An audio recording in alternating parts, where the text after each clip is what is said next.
sa matandang simbahan, ang mga tao ay nakatayo sa kanilang pananalangin. At ang pagtayo na to ay palatandaan ng paggalang at palatandaan din ng dangal ng mga anak ng Diyos.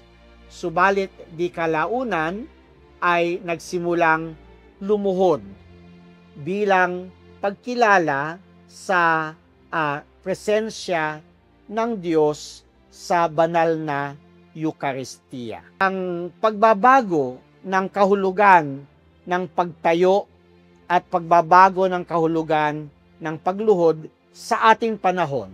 Ngayon, ang pagtayo ay nauunawaan bilang pagpapakita ng paggalang. Pero ang pagluhod ay para lamang sa Diyos. Sa aklat ng Apokalipsis, isang anghel ang nagpakita kay Juan at siya'y lumuhod sa harap ng anghel at sinabihan sa anghel, wag mong gagawin sa akin to sapagkat ako ay hindi Diyos. So kitang-kita sa aklat ng pahayag na ang pagluhod ay palatandaan ng paggalang at pagsamba para sa Diyos at sa Diyos lamang. Kaya sa ating panahon, ang pagluhod ay pagpapakita ng pagsamba sa Diyos.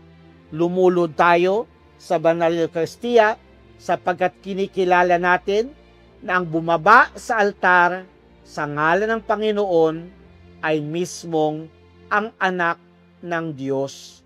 Siya mismo ang Panginoong Diyos.